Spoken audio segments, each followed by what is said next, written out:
Hi everybody, this is Shivali Sharma. Welcome to JK SSB Adda 614. I hope you all are doing great. आज बहुत time बाद ये classes हम start कर रहे हैं. हमने already JKP constable and JK high court के लिए क्लासेस मैंने इस चैनल पे पढ़ाई हैं आपको. और आज से हम जो स्टार्ट करने वाले हैं ये आपका JKPSI के लिए आपकी क्लासेस स्टार्ट हो जाएंगी. ठीक है, तो ये आपको ध्यान रखना है. हम जो करने वाले हैं, अगर हम स्पेशली जीके पोर्शन की बात करें तो ये 1000 MCQ सीरीज पर टॉपिक हम यहाँ पे करने वाले हैं. ठीक है, तो आपके रिस्पॉन्स के ऊपर हम डिपेंड करेंगे. अगर आप रिस्पॉन्स अच्छा करते हो तो हम जो आपके नंबर ऑफ क्वेश्चंस पर क्लास हम जो है इंक्रीज करने वाले हैं, ताकि आपके एग्जाम तक ये 1000 MCQ सीरीज जो है वो मैं कंप्लीट करवा पाऊँ. ठीक है, तो आपका जो टारगेट रहेगा हमारा 10 दिन में जो हमने कंप्लीट करने होंगे 2 टॉपिक्स. तो इस तरह से हम लोग क्वेश्चंस जो है उसी अकॉर्डिंगली सॉल्व करने वाले हैं. ठीक है, तो आप अगर अच्छा रिस्पॉन्स करते हो तो उसके बाद ही हम जो है ये सीरीज को कंटिन्यू करने वाले हैं. तो बाकी आज हमने करनी है हिस्ट्री स्टार्ट. हिस्ट्री के ऊपर आज जस्ट ये आपका एक ट्रायल क्लास होगी. ठीक है, जिसमें हमने 20 MCQs करने हैं डिटेल में. तो आप लोगों के लिए ये क्लास काफ़ी ज़्यादा इंपॉर्टेंट होने वाली है. आप लोग एंड तक ज़रूर देखेंगे और आपका कितना स्कोर रहा वो भी आपने ज़रूर बताना है. ठीक है, टेलीग्राम लिंक आप ज्वाइन कर लेना. ठीक है, वहाँ पे आपको इसकी स्पेशल PDFs जो होंगे फ्री ऑफ कॉस्ट वो मिल जाएंगी. नेक्स्ट क्वेश्चन पढ़ेंगे पहला हम. Who founded Hyderabad during the reign of Mohammad Shah Rangila. These are the options और आपको इसका सही आंसर गेस करना है.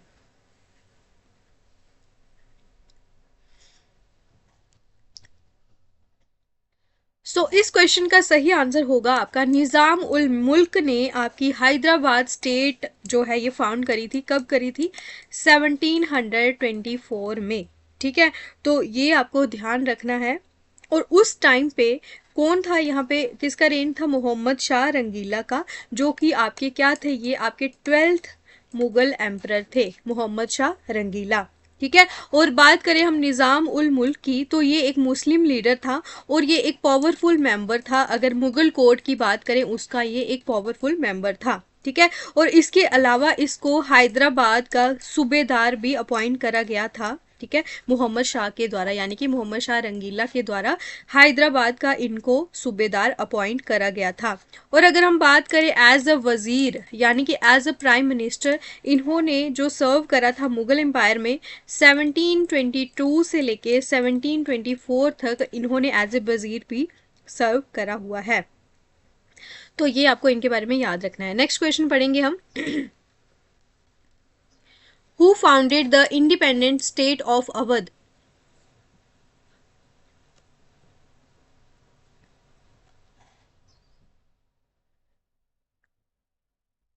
जो भी बच्चे वीडियो देख रहे हो आप प्लीज वीडियोस को लाइक जरूर करें और चैनल को सब्सक्राइब जरूर करें. इसका सही आंसर होगा सदत खान. इसका पूरा नाम क्या है? सदत खान बुरहान उल मुल्क.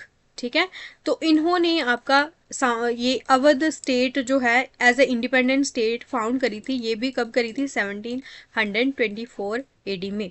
ठीक है, और इनकी बात करें तो ये आपके फर्स्ट नवाब भी थे, फर्स्ट नवाब ऑफ अवध, जिन्होंने सर्व करा था 1722 से लेके 1739 के बीच में इन्होंने अवध में सर्व करा था. ठीक है, और इनको बात करें गवर्नर अपॉइंट करा गया था अवध का मोहम्मद शाह के द्वारा. ठीक है, तो ये आपको ध्यान रखना है. इसके अलावा इनके बारे में और भी कुछ भी आपको पढ़ने की जरूरत नहीं है. Which state known as buffer state during the British reign? सबसे पहले आपको पता होना चाहिए बफर स्टेट क्या होती है.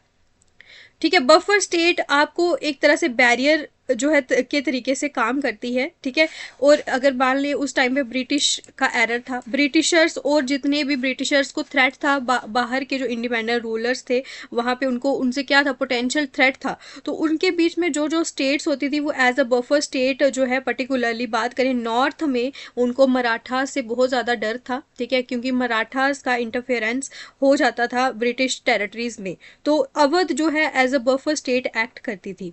ठीक है, तो इसके अलावा आपको याद रखना है, इसका सही आंसर होगा ऑप्शन नंबर ए।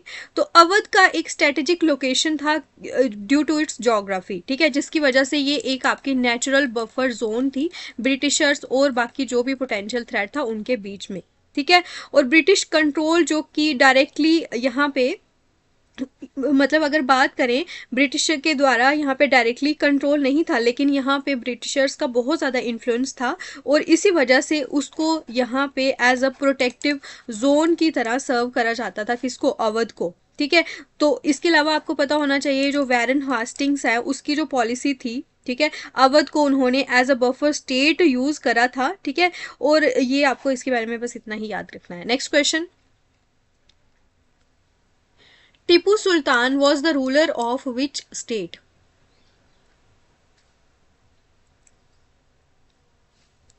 आज मैंने मिक्स क्वेश्चन लाए हैं, ठीक है। तो अगर हम स्टार्ट करेंगे तो फिर मैं आपकी एंशंट, मिडीवल एंड मॉडर्न इनके ऊपर आपके क्वेश्चंस लेके आऊँगी। 300 प्लस होंगे सभी में आपके एमसीक्यूज, जो कि मोस्ट इंपॉर्टेंट होने वाले हैं।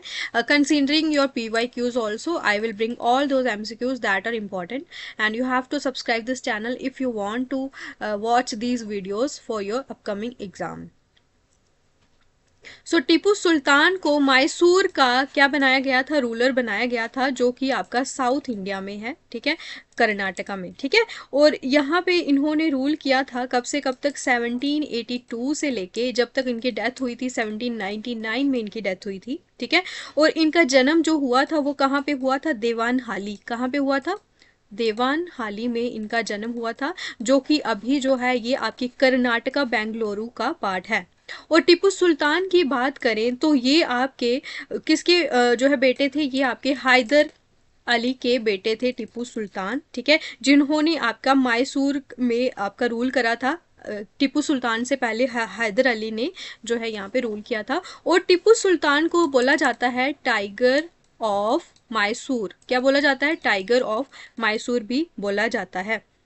और आज के टाइम पे जो रॉकेट आर्टिलरी हम लोग यूज़ करते हैं, ठीक है, तो ब्रिटिशर्स के अगेंस्ट जो रूल यहाँ पे जिसने यूज़ करी थी तो वो कौन थे, वो टीपू सुल्तान ही थे, ठीक है। और एंग्लो मैसूर वॉर्स में यहाँ पे ये यूज़ हुई थी। और बस आपको इसके बारे में याद रखना है। With reference to the naming of India, Bharatvarsha has been mentioned in which of the following book?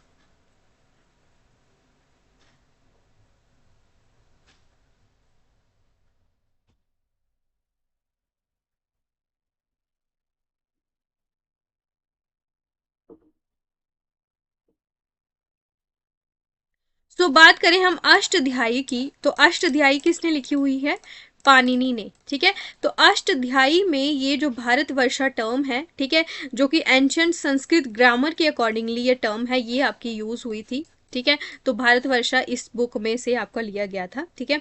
तो यहाँ पे अगर बात करें इसके बारे में और हम चीज़ें देखें तो भारतवर्षा का मतलब क्या होता है, लैंड ऑफ भारता, भारता, ठीक है। भारता जो कि एक लेजेंडरी किंग था, कहाँ से था, ये महाभारता से एक लेजेंडरी किंग था, जिसको हम बोल सकते हैं कि जो हमारे इंडियन पीपल हैं ये उसके ही प्रोजेनेटर था, ठीक है। किसको बोला जाता है, इंडियन पीपल का प्रोजेनेटर वो था आपका भारता, ठीक है, जो कि एक आपका किंग था महाभारता से। ये आपकी फिगर इंपॉर्टेंट है, ये आपको ध्यान रखना है। उसके अलावा अगर हम बात करें, अगर हम इस क्वेश्चन की बात करें, एक सेकेंड वेट करना,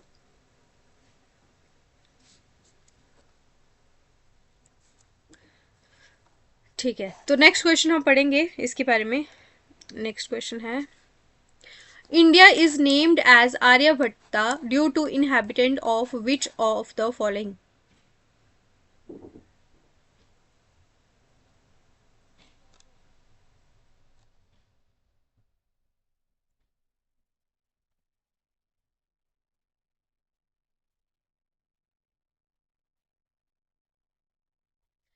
इंडिया जो है एक्चुअली इसको आर्यभट्टा नहीं बोला जाता, बट अगर हम बात करें आर्यभट्टा की, आर्यभट्टा जो है यहाँ पे इसका नाम क्यों लिया जाता है, क्योंकि कि हम इनको बोलते हैं कि इस टाइम पे जो जहाँ पे हमारा भारत है, जहाँ पे हमारा इंडिया है, यहाँ पे कौन रहते थे, यहाँ पे रहते थे आपके आर्यंस, ठीक है। इसी वजह से इसका नाम रख दिया गया आर्यवर्ता, ठीक है, जिसका मतलब क्या होता है, लैंड ऑफ आर्यंस, तो ये इसी वजह से आपको यहाँ पे इनका नाम रखा गया था।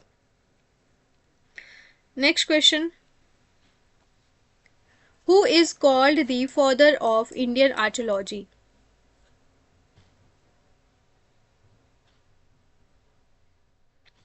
इसके अलावा जो भी बच्चे अगर जेके हाई कोर्ट की प्रेपरेशन कर रहे हैं तो GK with Shivali ma'am channel जो है इस पे आप सब्सक्राइब कर सकते हो। डेली बेसिस पे आपको 2 क्लासेस मिलती हैं, आप लोगों को वहाँ से बहुत ज़्यादा बेनिफिट मिल जाएगा बिकॉज हम लोग पीडीएफ्स भी बिल्कुल free of cost Telegram channel पे प्रोवाइड करते हैं। So you all go and subscribe that channel GK with Shivali ma'am. इसका सही आंसर होगा आपका अलेक्जेंडर कनिंगम। तो इनका अगर टेन्योर देखें, इनका डेट ऑफ बर्थ देखें 1814 से लेकर 1893 तक ये रहे थे, ठीक है। इनको फादर ऑफ इंडियन आर्कियोलॉजी भी बोला जाता है। और ये थे कौन? ये आपके ब्रिटिश आर्मी इंजीनियर थे। क्या थे? ये ब्रिटिश आर्मी इंजीनियर थे जिन्होंने हमारा archaeological survey of India ASI जिसको हम बोलते हैं 1861 में ये इस्टेब्लिश करा था हमारे Alexander Cunningham. That's why we called him father of Indian archaeology, ठीक है।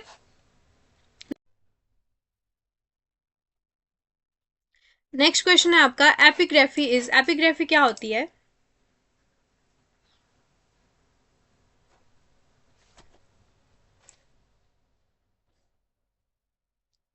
सो एपिग्राफी होती है स्टडी ऑफ इंस्क्रिप्शंस जो कि आप कोई राइटिंग फॉर्म में कोई चीज़ देख रहे हो उसको बोला जाता है। किसी चीज़ पे वो बने होते हैं, जैसे रॉक्स पे भी कुछ ना कुछ लिखा होता है, ठीक है। इस तरह की वो मतलब छापे होते हैं, इंस्क्राइब करे होते हैं, उनकी जो स्टडी होती है वो होती है आपकी epigraphy. And who study inscriptions is known as epigrapher, ठीक है। तो ये आपको पता होना चाहिए कि ये एक तरह की क्या होती है, साइंस होती है जिसकी वजह से हम पता लगा सकते हैं उनके मीनिंग्स। जो भी चीज़ें लिखी हुई हैं उन रॉक्स पे या जहाँ पे भी वो पर्टिकुलर राइटिंग्स फॉर्म में हम पढ़ते हैं उनके पीछे का मीनिंग क्या है, ठीक है। और उससे हम उसका जो मतलब डेट्स के अकॉर्डिंगली किस डेट पे ये लिखा गया था, उसका कल्चर कॉन्टेक्स्ट क्या था, ठीक है। और उससे हम ये सब सारा का सारा कंक्लूजन निकालते हैं कि इस राइटिंग में क्या लिखा है, इसका क्या कंक्लूजन है और राइटर का दिमाग में क्या था जिसकी वजह से ये सब लिखा हुआ है, ठीक है। और पर्सन जो कि आपके मेथड्स यूज करता है एपिग्राफी के लिए यानी कि इंस्क्रिप्शन के लिए, उसे बोला जाता है आपके एपिग्राफर या फिर एपिग्राफिस्ट। नेक्स्ट क्वेश्चन है आपका, द सोर्स, एक सेकेंड जरा, the source of knowledge about Harappan culture is?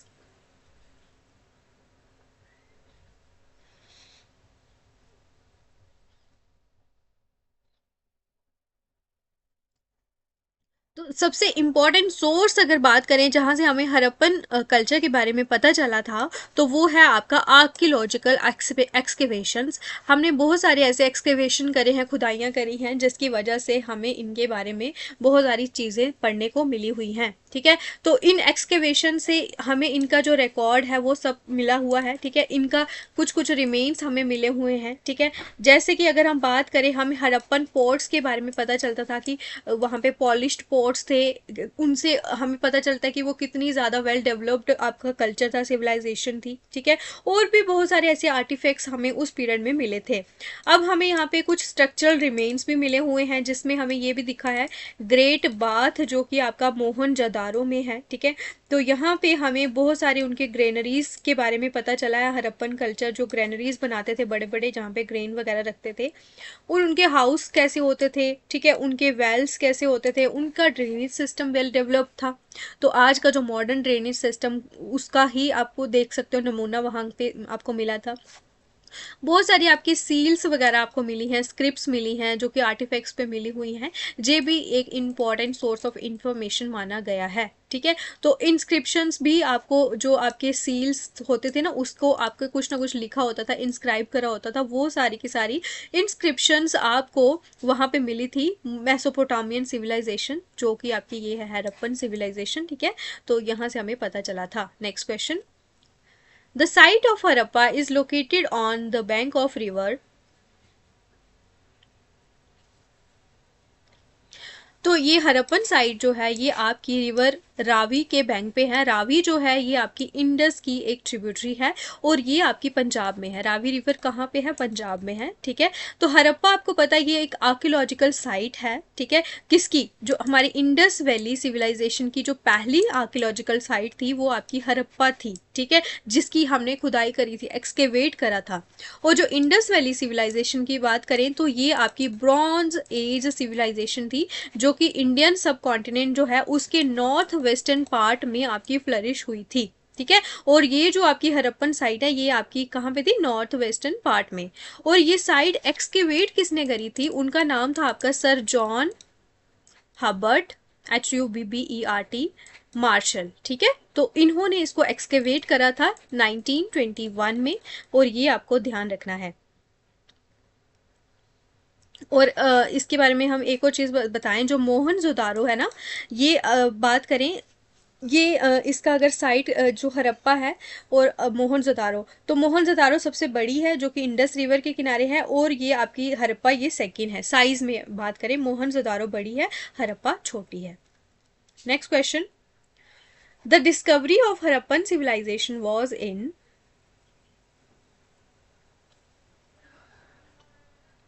ये अभी मैंने आपको बताया 1921 में हमने ये डिस्कवरी करी थी, डिस्कवर्ड करा था हड़प्पन सिविलाइजेशन हड़प्पा में, ठीक है, जो कि आपके पाकिस्तान में पंजाब प्रोविंस है यहाँ पे, और इंडियन सब कॉन्टिनेंट के नॉर्थ वेस्टर्न पार्ट और पंजाब के आपके पाकिस्तान के पंजाब प्रोविंस में है ये, ठीक है। और ये सिविलाइजेशन को हम और क्या बोला जाता है? इंडस वैली सिविलाइजेशन आपको बोला जाता है, ठीक है। और ब्रिटिश इंजीनियर्स जो थे, किस तरह से इन्होंने इसको डिस्कवर करा था? इन्होंने यहाँ पे रेलवे लाइंस जब बिछा रहे थे पंजाब में, तो इनको क्या मिला? बहुत ही ऊंची ऊंची जो क्वालिटी ब्रिक्स है ना, उनके नीचे मतलब उनके पास में वहाँ पे उनको ऐसी ऐसी मतलब ईंटें मिली, ठीक है। तो वहाँ से उनको पता चला था। और यहाँ पे आर्कियोलॉजिस्ट थे आपके, एक थे दयाराम साहनी, ठीक है। उनकी एक टीम थी, उन्होंने उसको लीड करा था। कहाँ पे करा था? 1921 में हड़प्पा में। और जॉन हबर्ट मार्शल मैंने आपको बताया था, तो ये आपके थे डायरेक्टर जनरल थे आपके ASI यानी कि आर्कियोलॉजिकल सर्वे ऑफ इंडिया के, ये आपके क्या थे? डायरेक्टर जनरल थे। तो ये इन्होंने 1921 से लेके 1922 तक इस एक्सकेवेशन जो था इसको लेड करा था। नेक्स्ट क्वेश्चन है आपका, Indus Valley civilization existed in।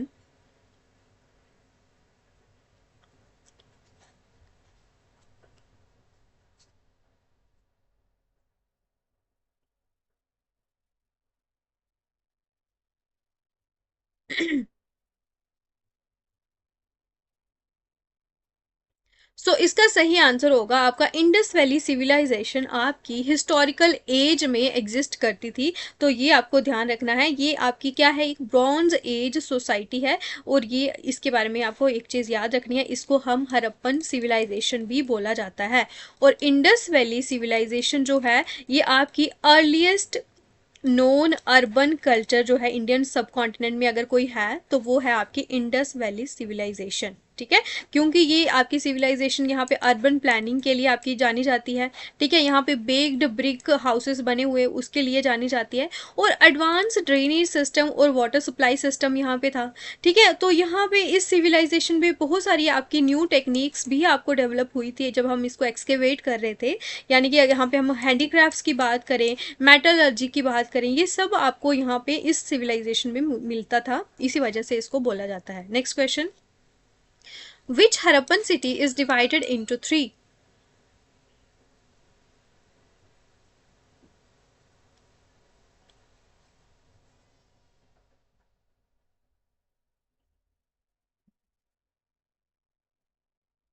इसका सही आंसर होगा आपका धोलावीरा, ठीक है। धोलावीरा आपकी कहाँ पे लोकेटेड है? रन ऑफ कच्छ में लोकेटेड है, जो कि आपका गुजरात में है। कहाँ पे है आपका?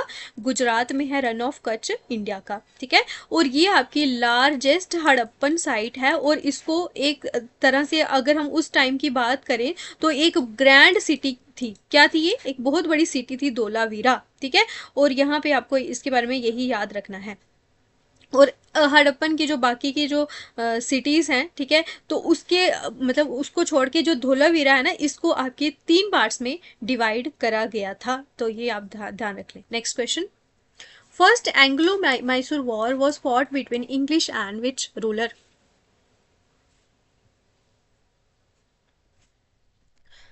तो ये आपकी लड़ी गई थी इन इंग्लिश और हैदर अली के बीच में। फर्स्ट एंग्लो मैसूर वॉर लड़ी गई थी, ठीक है। एक सेकेंड। तो हैदर अली जो थे ये आपके मैसूर के रूलर थे, और ये वॉर आपकी हुई थी 1767, दोबारा लिख लेते, 1767 से लेके 1769 तक ये आपकी लड़ी गई थी। और यहाँ पे किसके लिए लड़ी गई थी? जो कार्नेटिक रीजन था, कार्नेटिक रीजन पे किसका कंट्रोल होना चाहिए साउथ इंडिया में, उसके लिए ये आपकी एंग्लो मैसूर यानी कि ब्रिटिशर्स और आपके हैदर अली के बीच में ये लड़ी गई थी। और ब्रिटिशर्स बात करें मतलब इनिशियली जब ये स्टार्ट हुई थी तो उस टाइम पे वो अनसक्सेसफुल रहे थे हैदर अली को लड़ाने में। तो जब ये वॉर ख़त्म हुई तो यहाँ पे फिर क्या हुई थी? ट्रीटी ऑफ मद्रास हुई थी। कहाँ पे हुई थी? 1769 में हुई थी।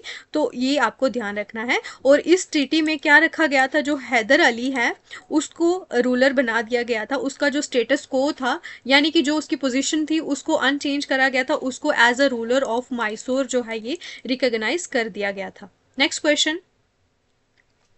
अगर आप लोग चाहते हो इसी तरह से आपको डिटेल मैनर में वीडियोस चाहिए एमसीक्यूज बेस्ड, तो आप लोग जो है ज़रूर टेलीग्राम पे और यहाँ पे कमेंट सेक्शन में बताएं, हम उसी के अकॉर्डिंगली फिर नेक्स्ट क्लासेस कंटिन्यू रखेंगे, ठीक है।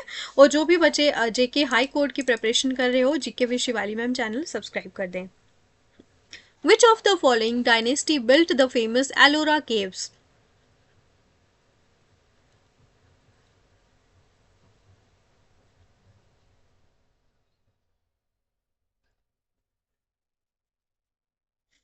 तो ये आपके जितने भी एलोरा केव्स हैं ये आपके राष्ट्रकूटा डायनेस्टी के टाइम पे बने हुए थे। तो ये डायनेस्टी आपकी 753 से लेके 982 तक, 982 एडी तक ये आपके एग्जिस्ट करती थी, ठीक है। इन्होंने हमारे हिंदू और बुद्धिस्ट केव्स भी आपके कुछ आपके कंस्ट्रक्ट करे हैं, और भी बहुत सारी चीज़ें जैसे कि जैन केव्स भी इन्होंने एक्सकेवेट करी हैं, कंस्ट्रक्ट करी हैं।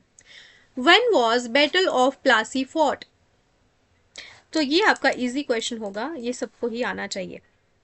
तो इसका अगर सही आंसर देखें 1757 है, लेकिन कब? 23 जून 1757 में ये आपकी लड़ी गई थी। यहाँ पे ब्रिटिश ईस्ट इंडिया कंपनी, जिसको आपका लेड कौन कर रहा था? रॉबर्ट क्लाइव लेड कर रहा था, उसके बीच में। और उसके अगेंस्ट में कौन था? सिराजुद्दीन दौला। कौन था? सिराजुद्दीन दौला, ठीक है, जो कि आपका लास्ट नवाब था बंगाल का, ठीक है। और उसके साथ कौन थे? आपके फ्रेंच अलाइज भी थे। कौन कौन था? एक था आपका सिराजुद्दीन दौला, ठीक है, उसके अलावा फ्रेंच अलाइज, और आपके ब्रिटिशर्स को लेड कर रहा था रॉबर्ट क्लाइव। तो ये आपको ध्यान रखना है, 23 जून की डेट भी आपको याद रखनी है। Next question. तो battle of Plassey was fought between?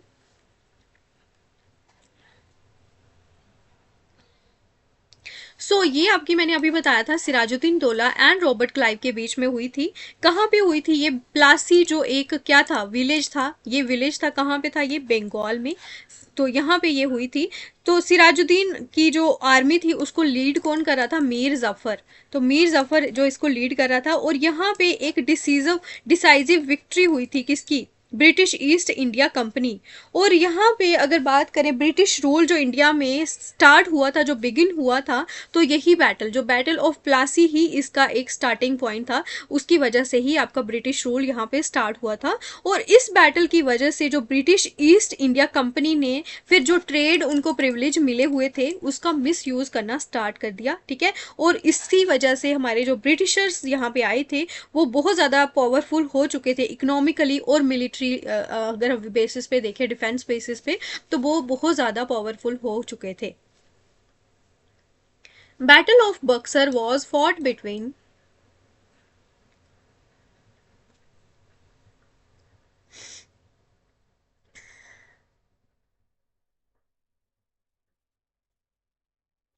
ये आपकी हुई थी 1764 में, अक्टूबर में हुई थी। अक्टूबर 22 से लेके अक्टूबर 23 जो थी, ये आपकी डेट्स आपको याद रखनी है, बैटल ऑफ बक्सर।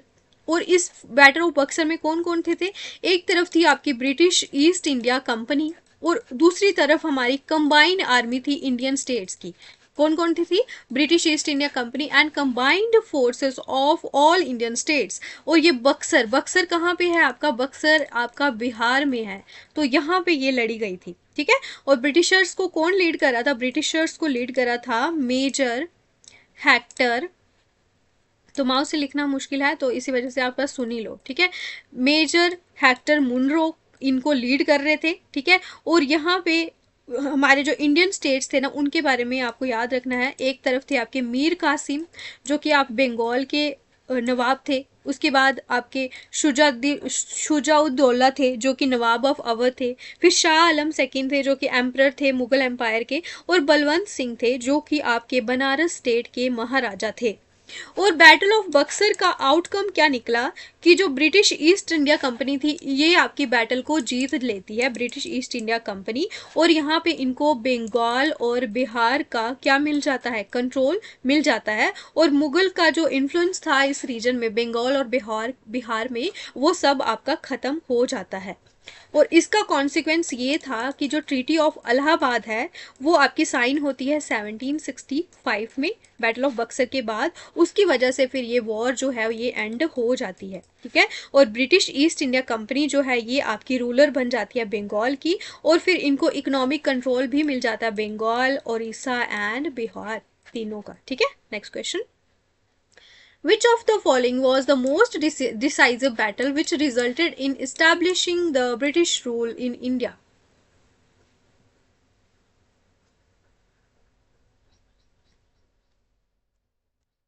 So इसका जो सही आंसर होगा,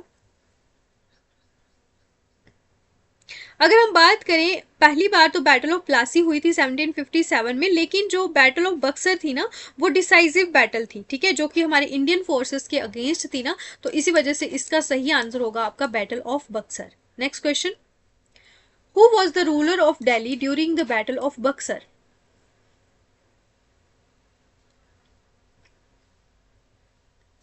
सो इस क्वेश्चन का सही आंसर जो है वो आपने मुझे कमेंट सेक्शन में बताना है, ठीक है। और ये आपका रहेगा आज का होमवर्क क्वेश्चन। कितने कमेंट्स आते हैं ये डिसाइड करेगा आपकी नेक्स्ट क्लास कब आएगी, और ये क्लासेस आपकी कंटिन्यू कब से, क्या टाइमिंग रहेगा, वो सब आपके नेक्स्ट क्लासेस पे होगा स्टार्ट। लेकिन आज आपको अपना रिस्पॉन्स अगर आप दोगे तभी हम ये सीरीज को कंटिन्यू रखने वाले हैं। और आपका यहाँ पे जीके आपकी कॉम्प्रीहेंसिव मैनर में आई विल कंक्लूड, ये मेरा आपसे प्रॉमिस है। But you have to support me throughout the course time. और इसी के साथ हमारी क्लास होती है ख़त्म। आप लोगों का 20 में से स्कोर कितना रहा, that you have to mention in the comment section, ठीक है। चलिए फिर मिलते हैं आपको नेक्स्ट क्लास में। Thanks for watching, do like share and subscribe JK SSB Adda 614।